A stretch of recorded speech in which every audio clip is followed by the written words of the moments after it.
I love when the ZK guys can explain stuff clearly. It's awesome. It's super interesting, to be honest. Like I was enjoying that. I was like sitting here and just like listening in, and there. To be honest, there's actually like it's one of those things that sounds really obscure and obtuse, and you can't really like wrap your head around it. But there are actual applications, and even for us as well. Like I was talking to Lagrange, one of the dudes from there who did like a ZK capacity.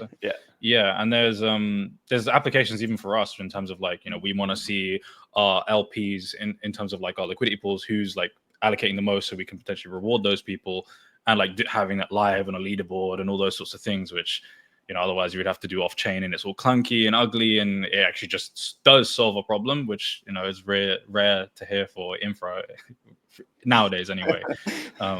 So yeah. Nice, man. So, Wab, you're the founder of Sappy Seals, one of the top NFT collections from the past cycle, and the co-founder of Omnia, which is an upcoming pet battle and adventure game. Yes, you guys, obviously built, one of the more popular NFT collections in 2021, as many others did. And I'm deeply interested in this kind of path from building an asset that suddenly has an absurd market cap and having a bunch of capital and having to go figure out how to build a business around it or something real around it. So, wondering if you could just kind of talk us through your time in the idea maze after that, and figuring out how to make this into something real, and maybe ultimately how you got to where you guys are today. Yeah, I think you always start with, an asset or something interesting in crypto that captures some sort of cultural value, whether it's a meme coin, whether you start with NFT, you start with something that people believe in, right? Like they have some feeling towards it and they want it to become something big.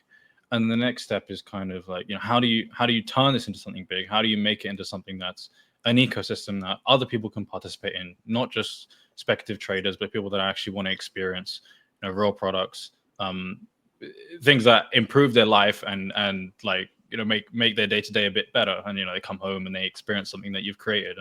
And for us, it was kind of figuring out what that pathway looks like. And, we've settled more on the gaming side. I think, there's plenty of ways to get a lot of attention, particularly in crypto. You can do lots of different marketing techniques. You can use things like Giphy, Instagram, all these things. But to be able to put something in front of someone that they can log into, socialize, interact, and actually experience IP, crypto native IP in an interesting way is something that you don't see much of, but I think it's the necessary next step in terms of expanding these social networks that we've kind of built around these, whatever you want to call them, whether they're networked objects or cultural assets. And that's kind of the trajectory that we're moving towards, and then trying to consolidate that all into one big picture, which is always the harder thing to solve for. But, that's where we're headed.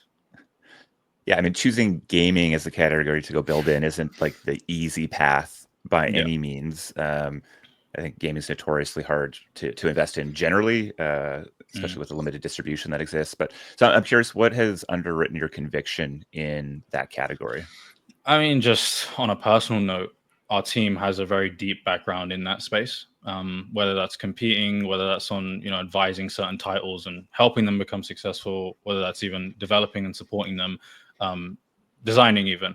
All of those things, like we've been a part of that scene for a while, and we have inroads and we know how it operates and how it works. And I think a lot of the time, and the reason why a lot of crypto investors are soured by gaming is because they usually have teams that, they want to try and attempt gaming, but they're not really from the scene. They don't understand it as deeply as they need to. And they misunderstand how a game becomes successful. And it happens in the same way that you would with even crypto assets, right? It's just being in front of everyone, creating interesting things, taking in feedback, and just keeping on building a product that people are going to enjoy. And there's just not much of that nowadays. And I think that's why we feel like we're the most geared up to be able to take that on, because we understand those things. And, we actually talk to our community and talk to our players. And that's what you need to do in order to be successful.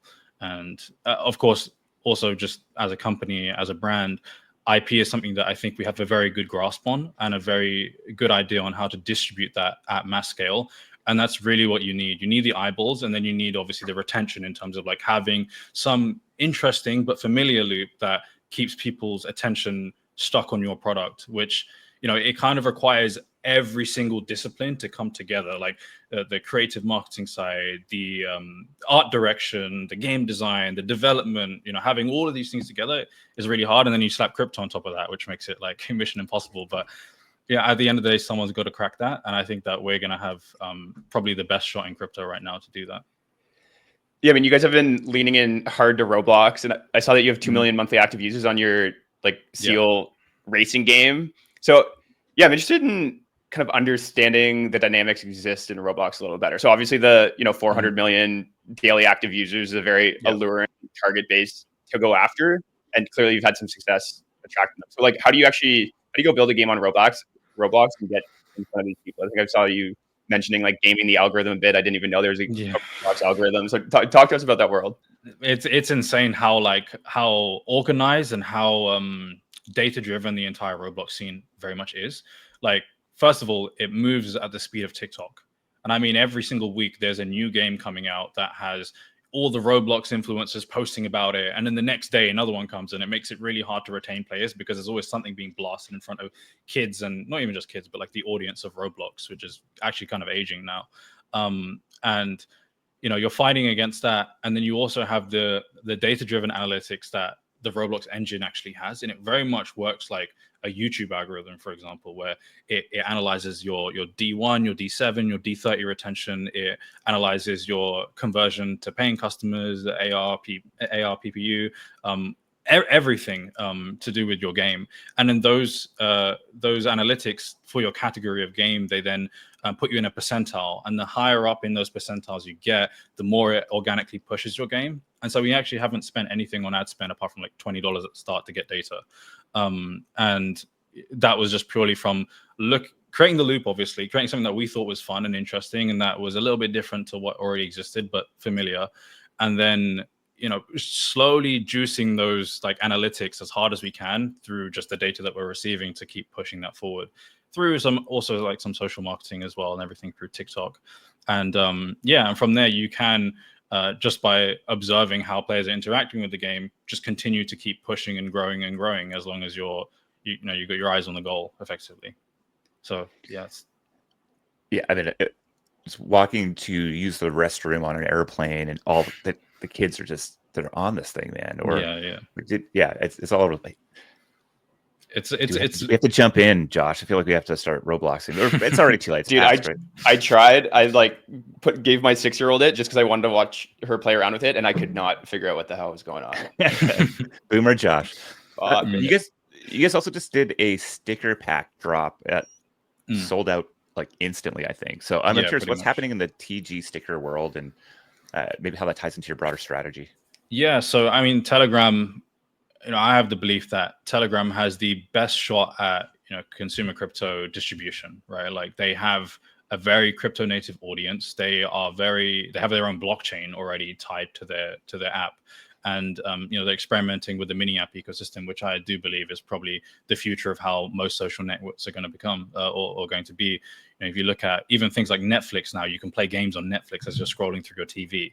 And, every single platform that has distribution is trying to find out a way to make people socially connect and just experience things outside of whatever their main vessel is, becoming everything apps. And Telegram, they are very focused on trying to achieve that. And so I think just a big picture, it's a very strong angle for them. And I believe if you build in that ecosystem, being able to ride the waves of their success will also amplify your own efforts as well. And so there's no point going against that. It's better to go with the grain than against it. And so Telegram, I see the Telegram sticker ecosystem as almost like an initial, when you get that initial explosion of speculation that brings interest to an ecosystem, you get some money sloshing around, you get some tokens pumping and stuff, and people start paying attention. And then I believe from there, we're going to start seeing some sort of maturation there. And that's what I'm particularly interested in, is that mini app ecosystem and how they distribute that to, I think they're 1 billion MAUs, which is an absurd number. What's interesting for us is we, as a company, we develop pretty much everything, every game, every experience that we can to be web native. And we use very special technology that isn't fully adopted yet. But later this year, iOS is actually integrating that to be a default feature of devices.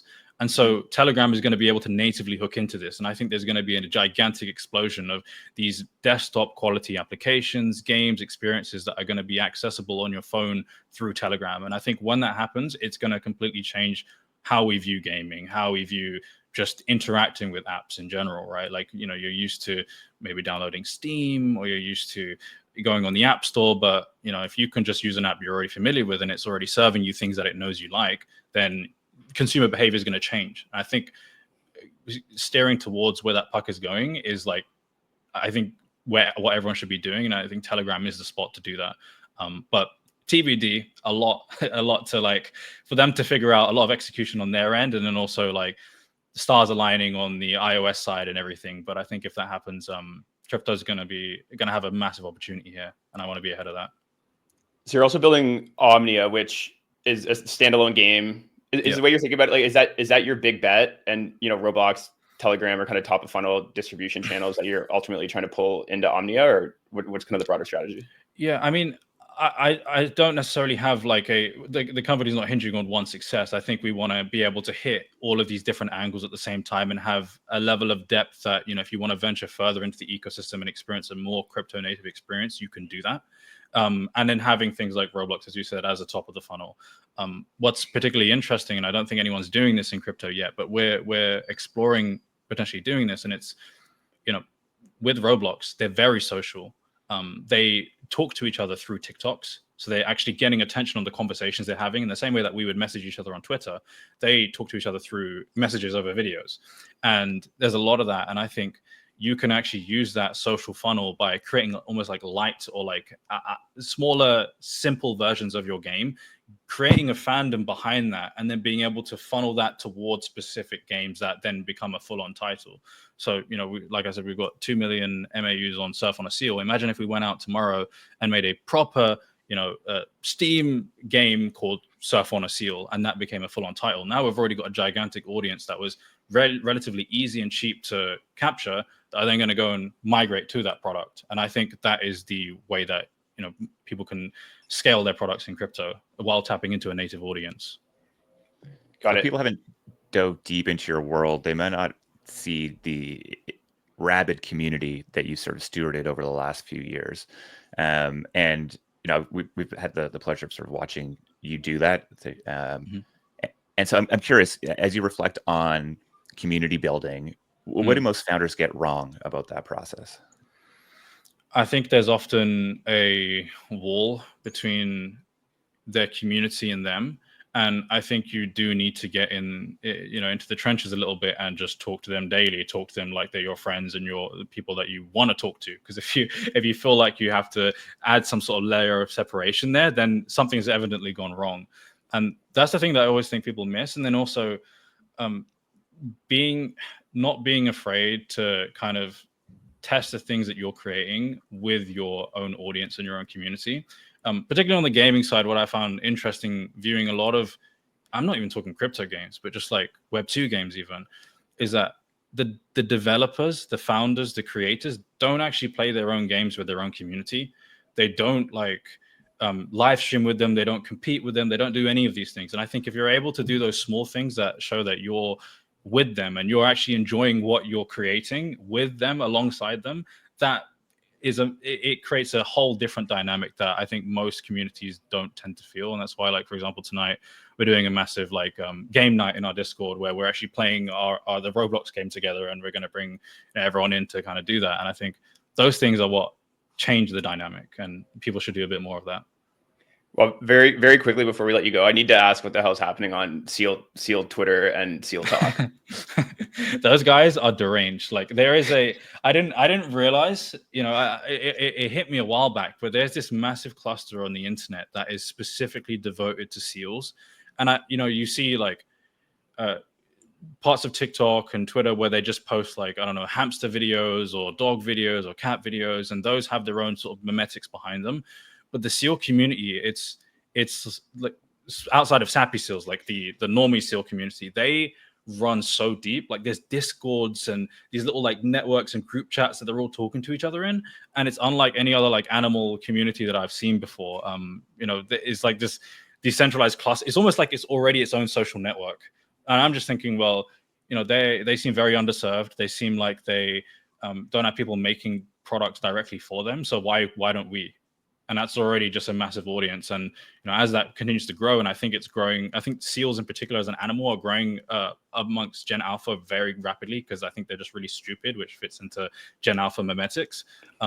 Being able to like hook into that and grow as they grow is a great benefit to us. So they're insane, and I'm looking to like get more into it. The mascot of brain rot culture. Basically, run towards the insanity strategy. Exactly. Yeah. All right, brother. Nice. Thanks for hopping on with us, man. It's always a pleasure just to dip our heads a little under the water. And I know it's been a couple months since we talked last. And I mean, congratulations on the progress. Awesome. Thank you. And thank you for your time. Thank you for having me on. Of course, man. We'll have you back, man.